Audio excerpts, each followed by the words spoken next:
Hey guys, Epengu here in Boston, Massachusetts on day one of Shine 2017. I'm here with Beast Coast's Mike Haze. Congrats on the sponsorship, Mike. How are you feeling? Good, man. Thank you. Good to be here. Good to be here in Boston. It's really dope. Environment's dope. It smells like the sea, so I love it. That seems pertinent to your new sponsor. Tell us a bit about your new sponsor, because there's been a sort of trend recently, with Beast Coast, Balance, these sponsors that aren't established in other games. But I know you've been going to bat for them a lot on Twitter, saying they're an organization we should look out for, that we should trust. Tell us why that is. Sure. So I was working with Grant, who's the owner. Really cool guy. I was talking to him for a bit. It's always scary going with the startup, but he's really passionate in what he does. So really believe in him. So we're talking a bit. Wanted to pick me up. Wanted to pick up Mr. R. And we made that happen, so I'm really excited. We recently picked up Honeybee, who's an Injustice 2 player as well, top-tier competitor, so he's really good. Starting to become like a more established team. Right now, I think we're just looking for sponsors, looking for people to help us out so that Org can continue to grow. But I'm really happy, really comfortable where I am right now. It's really, really dope.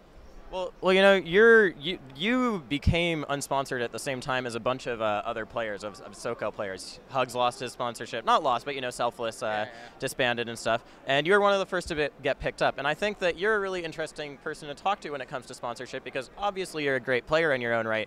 But I think that you bring you bring a lot of other things to a team that's looking to sponsor you as well. And I think you're pretty mindful of that. Do you want to talk about that at all? Sure. Yeah, I think I'm a unique pick. Obviously. A lot of people can be good at Melee. Obviously, unless you're like in the top 8, though, it matters, but like you're not going to get that spotlight all the time. At least consistently, unless you're one of the gods, right?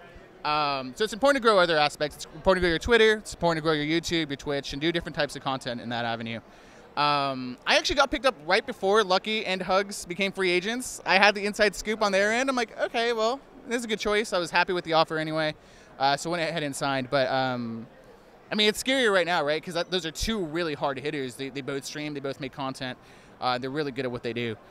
So I don't know. I think, for players, as an example, that are looking for teams who are free agents, I think it's important to be able to have different things you can reflect on. It's not only necessarily about gameplay. That's one big part of it. But if you're not working on other things at the same time, it's going to be difficult to really grow yourself. How do you balance being a content creator, doing your raps, doing your YouTube videos, and maintaining a big online presence with also being a competitor at the same time? Is it hard to, do you end up going between the two? Or? Honestly, I don't think I've balanced it very well at all. If I'm being honest, it's so hard, especially this past month. I went to, we're in August now. I was in July. I went to, Chicago, Vegas. I took a week off to go to the lake with my girlfriend. I got to spend some family time where else? I went to Gommel, so I was in Canada. Then we went to SmashCon, and now I'm here in Boston. So, and that's all in the past month and a half. Yeah. So it's definitely really, really hard, and it sucks. I feel bad, to all my supporters, on Twitch, because, I want to keep creating content and build this up. So that part's difficult, but I think I'm getting better at it. A lot of it's time management. Doing Smash full-time is a lot different from having a job, because, at a job, a lot of the time, most people hate their bosses. I was one of those. I hated my boss. A lot of people do. But that boss keeps you working, and that boss keeps you on the track to be productive. But when you're on your own, it's difficult to manage your time sometimes, just because it's so easy just to take a day off or take a few hours to just watch a movie or something.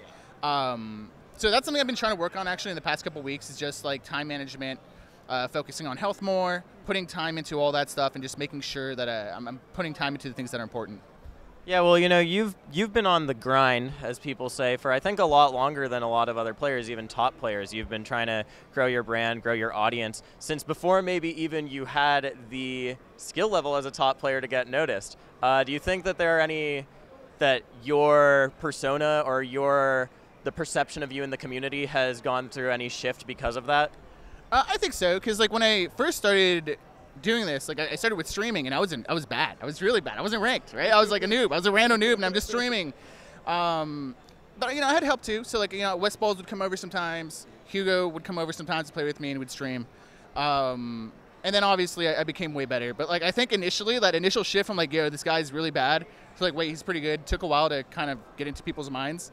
I still experience that now, where I'll talk to somebody who used to beat me and they just think I'm ass. It's really funny. It's actually hilarious to me, but yeah, that has been a shift. But I don't know, it's part of it, I guess. It's gonna happen to anybody. I guess I just started earlier than most. Should we wait? Doubles side events in 2017, lol.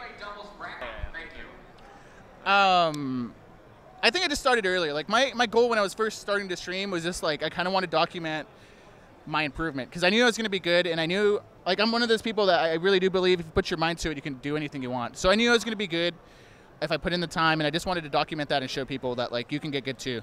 And I think that was a success. But now like it's another ladder, right? I get to this next part, and now I have to climb even higher, and that's just kind of where I'm at right now. Do you think that mentality of if I put in the time, I know I'll get there, I know I'll be good, do you think that came from your history as a Brawl player, or is that just a mindset that you have for everything in life? I'd say it definitely developed during the Brawl times. Because when I first started playing Brawl and when I first started playing Melee, like I didn't care about getting good. It just kind of happened. I kind of got lucky. Like I just got pretty good, and I was like, let's see how far we can take this. I was also, it's a different time in my life too, so I was like willing to learn and be good at things. But ever since I kind of like learned that and started developing that, I also used to play trumpet, and I was pretty good. So like that was my first thing I wanted to get good at. So I did whatever. I did all that, and it kind of developed around that same time. But it was a point in my life where I wanted to be good at everything. When I was like, when you're young, you think you'd be good at anything you want. Like I used to think I could be an NBA player if I wanted. I used to think I could do anything. Anyway, to actually answer the question though, like it's a mentality I use all the time and everything. Like at my last job, I did sales, which is very competitive. And at the same time, I still have that mentality of like doing things to learn. And I think having that type of mentality, like just to do things to learn instead of setting expectations for yourself, long term will make you grow more, make you way better.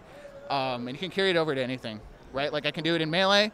If I didn't succeed at Melee, I'm sure there can be another game or something else that I can like put my time into and still get good at.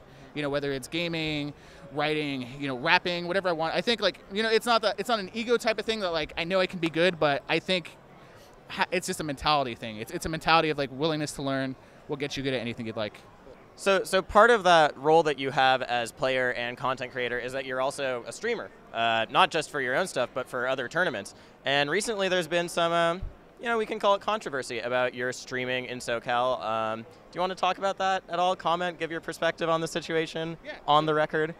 Yeah, I thought it was really silly. I thought the whole thing was stupid initially. Like, basically, the TLDR is like I was streaming these Friday night events, not getting paid because I didn't really necessarily care about getting paid. My entire goal, obviously, one is it helps my stream, and two, it helps the event. I wanted to get viewership and exposure to the event, which in turn gives viewership and exposure to the players, which overall will grow the scene. Like that's what I care more so about, right? But regardless, like basically I was supposed to upload VODs. I was late, which happens because I'm doing so much shit. And I had VODs set to sub only, right? And I had it set like that from the start since I started doing it. Just to like, there's a couple different reasons. One of them was to help recoup any losses I got. Because not only am I not getting paid, I'm losing money by not entering, right? Because at those events, I'm probably making, whatever, I'm probably getting top 2 every week. So by not doing it, I'm not getting paid. Had VOD set sub only so I can kind of recoup some of the loss. And because our content was being stolen by YouTube creators and not being credited. So there's 2 different reasons for that. Basically, there was like a thread and a bunch of people were just like, a lot of it was positive, but some people were just being like super rude, saying I was trying to milk the community. I don't know. To me, it just seemed really stupid. It just seemed like people were just like trying to speak out of their asses. Excuse my language. My problem was that like nobody actually reached out to me. Nobody like messaged me. Nobody said like, hey dude, like a couple of us were talking and we want to see if we can get VODs for free. And I would have said okay. But nobody said anything. Literally nobody reached out to me. And it was just like an entire stupid drama thing. Like overall, it's a stupid situation. It's silly. Could have easily been resolved, but I didn't appreciate being painted that way. I spent a lot of my time, a lot of money, a lot of sacrifices just to even do that. And being painted in that light, like I'm just trying to exploit the community is just like, to me, it's not even worth it. I'm doing something like that's taking so much time and energy from myself, and then people are going to portray me that way. Like it's not worth the trade-off at the end of the day. To me, that ties into a larger conversation that I think the Smash community as a whole has been having recently about how do we move forward. We don't have developer support, and it's on us, and it always has been on us to grow the community. I know even on this, especially on the Smash 4 side, they've been talking a lot about if we have extra money, does it go to the pot bonus? Does it go to the production side? I know this is a big question to ask you on the spot, but... Yeah, okay. In terms of moving the community forward, what do we need to do from someone who's seen it from all sides? So I think maybe my mindset's a little differently, just coming from a sales aspect. My entire professional career in terms of work has been sales, customer service, but basically like acquiring new clients. And I think that's the kind of thing that we need to start moving towards. Obviously, we're not getting developer support, so we need to find support from elsewhere. Stream growth, like as streams continue to grow, I think there's a lot of room for more sponsors to be advertised on stream. A lot of companies will pay money for that. And I'm not even talking like at a major scale, like here at Shine or any of the major events. I'm talking like even at local or regional events. You look at SSS, or you look at other monthlies. A lot of the time, like there are people willing to pay money, and that can increase the overall revenue, whether that's for your pot, whether that's for staff, whatever it is, or production. I think there are a lot of avenues you can take in that aspect. I think that's one. I think two, like a good idea as well is like we're starting to move more towards having monitors at events, which opens up new market for monitor companies to start investing, et cetera, et cetera. So there's a lot of different routes we can take. It just takes a little bit of brainstorming. All right, I'll give you a last question here.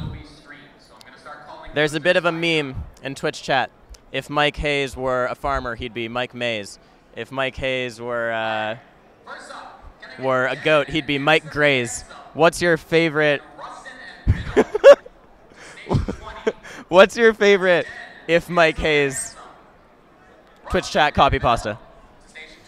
Dude, that's a hard one. There's so many, right? If Mike Haze made money, he'd be Mike Pays. There's so many stupid ones. Like if Mike Haze was a farmer, he'd be Mike Rays. I don't know, dude. I don't have a favorite. I hate them all. I hate all of you. I hate all. Stop. No, I like the original ones, but I can't think of any, dude. They're so stupid. Oh my, I'm leaving. Check. Give me a real beat. All right, Mike. Any shout outs you want to do? Thanks so much for the interview. Any shout outs you want to do before we end?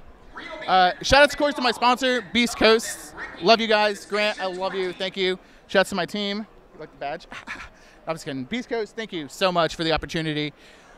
Beast Coast helping me go to nationals, helping me just keep doing the grind full time. So like without that, I couldn't be doing what I'm doing. So thank you so much, honestly. Shout outs to all my supporters, everyone on Twitch that subs, follows, whatever it is, even on Twitter, YouTube, whatever you are. If you support me in any way, thank you so much. Shout outs to you, of course. Thank you. And shout outs to HTC Esports. Love you guys. All right. Thanks so much, guys. I'm Epengu here with Mike Haze. For more content from Shine 2017 this weekend, watch this channel and follow Mike on all his social media as well. Thanks, guys.